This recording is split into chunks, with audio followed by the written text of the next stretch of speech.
कहानी गुनाह। यह बात 1980 के आसपास की है। एक जाने माने हॉस्पिटल में काम करते थे डॉक्टर बत्रा। डॉक्टर बत्रा की वाइफ भी उन्हीं की तरह डॉक्टर थी, जिनका नाम था डॉक्टर शालिनी। डॉक्टर दंपति को हॉस्पिटल के प्रांगण में ही रहने के लिए एक बंगला अलॉट हो रखा था। डॉक्टर बत्रा का स्वभाव बिल्कुल असभ्य, बदतमीज था। जैसा उनका स्वभाव था, शक्ल सूरत भी उनकी वैसी ही थी। डॉक्टर शालिनी अपने पति डॉक्टर बत्रा के बिल्कुल विपरीत शांत स्वभाव की औरत थी। डॉक्टर बत्रा और डॉक्टर शालिनी के दो प्यारे बच्चे थे, एक बेटा और एक बेटी। दोनों बच्चे एक बहुत ही नामचीन स्कूल में शिक्षा ग्रहण कर रहे थे। डॉक्टर बत्रा असभ्य और बदतमीज ही नहीं, बल्कि दिलफेक भी था। अस्पताल की किसी न किसी डॉक्टर या नर्स के साथ उसका चक्कर चलता रहता था। कई बार तो डॉक्टर बत्रा की प्रेम कहानियों की चर्चा अस्पताल से होती हुई घर तक पहुंच जाती। यही वजह थी कि डॉक्टर शालिनी को पति की इन गलत हरकतों की वजह से आसपास के लोगों की चुपती नज़रों का सामना करना पड़ता था। कई बार जब कोई छोटी मोटी पार्टी होती तो दूसरे डॉक्टर शालिनी को कह भी देते, भाभी जी, डॉक्टर साहब की नकेल कस कर रखिए। इतनी काबिल और खूबसूरत पत्नी के होते हुए भी पता नहीं किस किस नाले का पानी पीते रहते हैं। डॉक्टर शालिनी अपमान का घूंट पीकर रह जाती। अस्पताल की सारी डॉक्टर नर्स एक जैसी ना थी। कई बार डॉक्टर बत्रा को किसी लेडी डॉक्टर या नर्स के हाथों अपमानित भी होना पड़ता था। अस्पताल के चीफ मेडिकल ऑफिसर ने डॉक्टर बत्रा को कई बार समझाया भी था, लेकिन इसका उस पर कोई असर नहीं पड़ा। इन्हीं सब कड़वे मीठे अनुभवों के बीच जिंदगी जैसे तैसे गुजर रही थी। तभी डॉक्टर शालिनी के जीवन में तूफान बनकर आई रिया। रिया डॉक्टर बत्रा की दूर के रिश्ते की बहन की ननंद थी और उसकी नियुक्ति बतौर नर्स पास ही के एक हॉस्पिटल में हुई थी। रिया हमेशा डॉक्टर बत्रा से शादी के सपने देखा करती थी। दोनों के रिश्ते की बात भी चली, लेकिन डॉक्टर बत्रा ने रिया का रिश्ता ठुकराकर डॉक्टर शालिनी से प्रेम विवाह कर लिया था। उस समय रिया बहुत रोई थी। उसकी माँ और बहन ने भी खूब हंगामा किया था। जिस हॉस्पिटल में डॉक्टर बत्रा काम करते थे, वहाँ से प्रतिदिन 2-3 मरीजों को एम्बुलेंस में 20-25 किलोमीटर दूर उसी हॉस्पिटल में भेजा जाता था जहाँ रिया काम करती थी, क्योंकि उस हॉस्पिटल में सभी पर्याप्त सुविधाएं उपलब्ध थी। प्रत्येक शनिवार को रिया अस्पताल की एम्बुलेंस से डॉक्टर बत्रा के पास चली आती और सोमवार सुबह एम्बुलेंस से ही वापस अपने हॉस्पिटल लौट जाती। वह डॉक्टर बत्रा के घर पर ही ठहरती थी। डॉक्टर बत्रा रंगीन मिजाज आदमी था। डॉक्टर शालिनी की गैर मौजूदगी का लाभ उठाकर उसने रिया से गलत संबंध स्थापित कर लिए थे। डॉक्टर शालिनी को रिया का अपने घर में होना बिल्कुल अच्छा नहीं लगता था। इसकी वजह यह थी कि उन्हें अपने पति की फितरत अच्छी तरह मालूम थी, लेकिन वह चाहकर भी कुछ नहीं कर पाती थी, क्योंकि रिया उनके ससुराल पक्ष से थी। जिस दिन भी रिया डॉक्टर बत्रा के घर आती, उसी दिन कोई ना कोई बहाना बनाकर डॉक्टर बत्रा नाइट ड्यूटी पर रहते। रिया को काम सिखाने का बहाना करके वह उसे हमेशा अपने साथ हॉस्पिटल में ही रखते। पर बकरे की अम्मा कब तक खैर मनाएगी। यही बात डॉक्टर बत्रा के साथ भी हुई। जब रिया और डॉक्टर बत्रा की कहानियाँ सार्वजनिक होने लगी तो डॉक्टर शालिनी रिया के अपने घर आने पर आपत्ति करने लगी, लेकिन डॉक्टर बत्रा पर तो रिया का जादू सर चढ़कर बोल रहा था। रिया को लेकर डॉक्टर बत्रा और डॉक्टर शालिनी के बीच अक्सर झगड़े और हाथापाई होती थी, जिसकी आवाज़ें बंगले के बाहर तक सुनाई देती थी। पास ही के सर्वेंट क्वार्टर में रहने वाले नौकर चाकर भी बंगले की कहानी खूब चटकारे लेकर सुनाते थे। यह अलग बात थी कि उनकी सहानुभूति डॉक्टर शालिनी के साथ हमेशा रहती थी। किसी तरह दिन गुजर रहे थे कि एक दिन खबर आई कि डॉक्टर शालिनी का ट्रांसफ़र दूसरी जगह हो गया है। जहां डॉक्टर शालिनी रहती थी वह एक छोटी सी कॉलोनी नुमा जगह थी, इसीलिए बात फैलने में देर न लगी।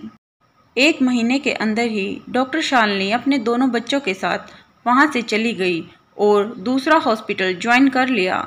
डॉक्टर शालिनी के जाने के बाद डॉक्टर बत्रा ने अपनी पत्नी के झूठे अवैध संबंधों की कहानी सुनानी शुरू कर दी, जबकि पत्नी और बच्चों के जाने के बाद वह खुद और भी ज़्यादा धूर्त हो गया था। अब उसे कोई रोकने टोकने वाला जो न था। रिया का डॉक्टर बत्रा के घर आना जाना लगातार चलता रहा। रिया की पोस्टिंग अपने हॉस्पिटल में करवाने के लिए डॉक्टर बत्रा कई तरह का जुगाड़ लगा रहे थे। इसीलिए रिया अब ज़्यादातर डॉक्टर बत्रा के घर ही रहा करती थी। डॉक्टर शालिनी के चले जाने के बाद डॉक्टर बत्रा और रिया ने निर्लज्जता की सारी सीमाओं को पार कर दिया था। कुछ दिनों के बाद रिया परमानेंट डॉक्टर बत्रा के घर शिफ्ट हो गई और अपनी ड्यूटी के लिए हॉस्पिटल की एम्बुलेंस से आना जाना करने लगी। डॉक्टर शालिनी के चले जाने के बाद रिया और डॉक्टर बत्रा के साथ साथ रहने की बातें फीकी पड़ने लगी। उसकी जगह अब नई नई बातों ने ले ली थी कि डॉक्टर बत्रा डॉक्टर शालिनी को तलाक देकर रिया से शादी करने वाले हैं। लेकिन इन सब बातों में कॉलोनी वालों को अब कोई दिलचस्पी नहीं थी। इन्हीं सब बातों के बीच एक अफवाह फैली कि अब डॉक्टर बत्रा की नज़र डॉक्टर शालिनी की जगह पर आई डॉक्टर शालू पर है। डॉक्टर शालू को रिझाने के लिए वह उनके आगे पीछे घूमते रहते। डॉक्टर बत्रा शालू के सौंदर्य पर मंत्रमुग्ध हो रहे थे। जब इन सब बातों की जानकारी रिया को मिली तो वह किसी घायल नागिन की तरह फुकार उठी। आए दिन दोनों के चीखने चिल्लाने की आवाज़ें हॉस्पिटल परिसर में गूंजने लगी। ऐसी बातों को फैलाने में सर्वेंट क्वार्टर में रहने वाले ही हवा देते थे।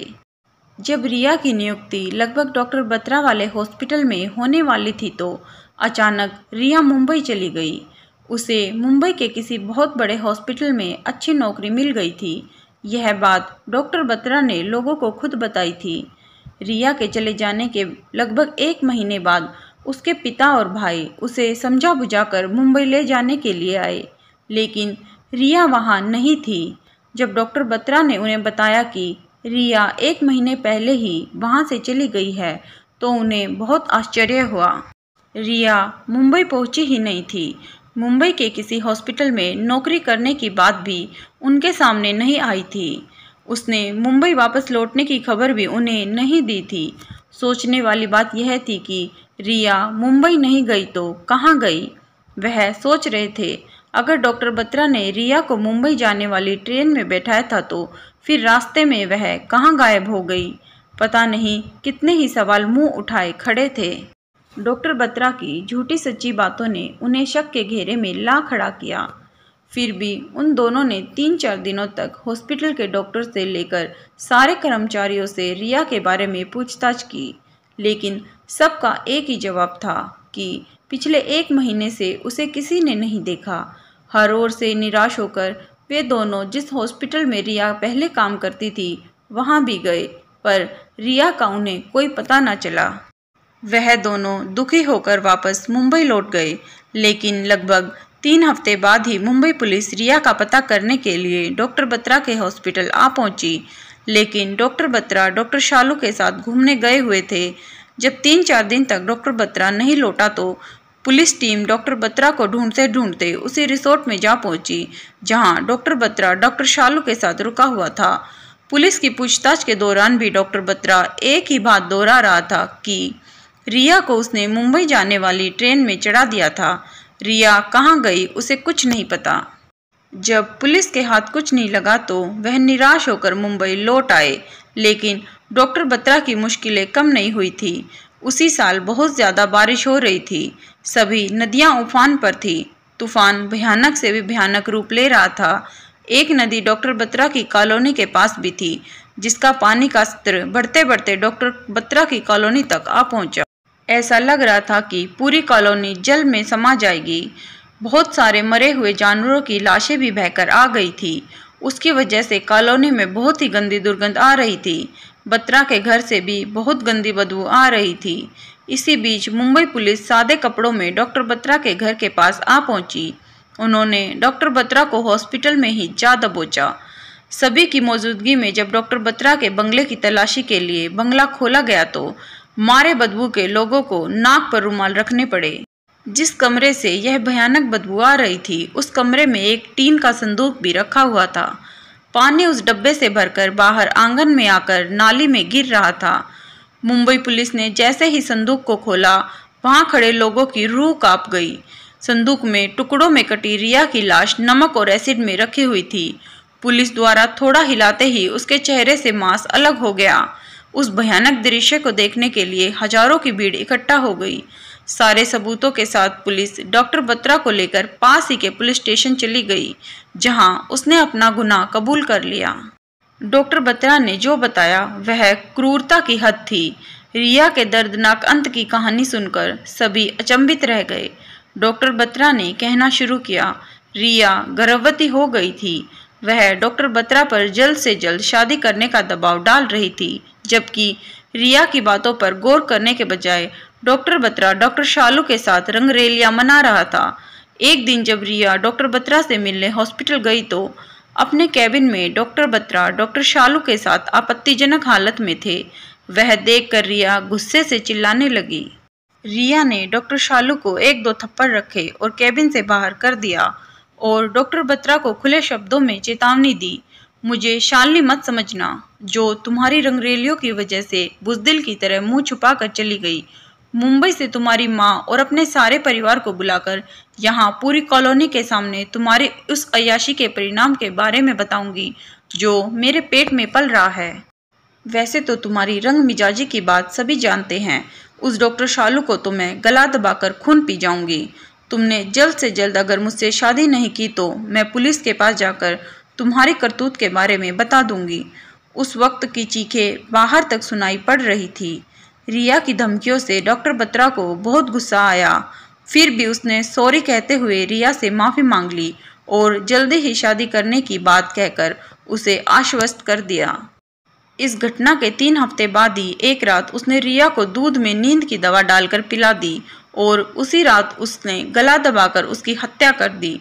उसने ऑपरेशन थिएटर से तेज धार वाले औजार लाकर रिया की लाश के टुकड़े किए और एक बड़े संदूक में रखकर नमक और एसिड डाल दिया। इस काम में डॉक्टर शालू ने उसका साथ दिया। डॉक्टर बत्रा चाहता था कि वह रिया की लाश के टुकड़ों को एक एक करके कॉलोनी के पास वाली उफनती नदी में फेंक आए, मगर इतने बड़े कृत्य को करने वाला डॉक्टर बत्रा इतनी हिम्मत न जुटा सका। उफनती नदियों ने तो उस वक्त हाथियों तक को बहा दिया था। कहते हैं ना, गुनाह सिर चढ़कर बोलता है। शायद इसी डर से डॉक्टर बत्रा ऐसा नहीं कर सका, या फिर ठीक समय का इंतजार करता रहा जो कभी आया ही नहीं। अपने बंगले में वो कभी कभी ही जाता था। ज़्यादा समय वह हॉस्पिटल में ही रहता था। वहीं की कैंटीन में वह खाता पीता था। डॉक्टर बत्रा के बंगले की नाली से बदबूदार पानी निकलने पर कोई सोच तक नहीं सका कि घर के अंदर लाश के टुकड़े सड़ रहे हैं, क्योंकि किसी को इसकी उम्मीद नहीं थी। पुलिस ने रिया के पिताजी और भाई को बुलाया और सारी घटना से अवगत कराते हुए उन्हें रिया की लाश के टुकड़े सौंप दिए। रोते बिलखते हुए उन्होंने अपने मुंबई समाज के अनुसार रिया का अंतिम संस्कार किया। रिया को रिश्तों में बेवफाई की कीमत अपनी जान देकर चुकानी पड़ी। सच ही कहते हैं कि औरत ही औरत की दुश्मन होती है। डॉक्टर शालिनी और उसके बच्चों का अधिकार छीनने की कीमत रिया को अपनी जान देकर चुकानी पड़ी थी। जहां मर्द की अय्याशी ढकी छुपी रह जाती है, वहीं स्त्री की कोख उसके गुनाहों के सारे पर्दे उठा देती है। दोस्तों, गलत संबंधों का गलत ही नतीजा सामने आता है, वह चाहे औरत हो या पुरुष। तभी बड़े बूढ़े कह गए हैं कि हर एक को अपनी मर्यादा में रहना चाहिए। सभी संबंधों के लिए एक मर्यादा तय की गई है। आधुनिकता के नाम पर हम जब भी इस मर्यादा को तोड़ते हैं तो हमारे हाथ कुछ नहीं लगता। अगर हमारी कोई बात आपको गलत लगी तो उसके लिए हम क्षमा प्रार्थी हैं। दोस्तों, कहानी कैसी लगी कमेंट के माध्यम से ज़रूर बताएं। कहानी पसंद आई तो लाइक करें, शेयर करें, चैनल को सब्सक्राइब करें, बेल आइकन दबाना ना भूलें, जिससे हमारी कहानियाँ सबसे पहले आप तक पहुँचे। धन्यवाद।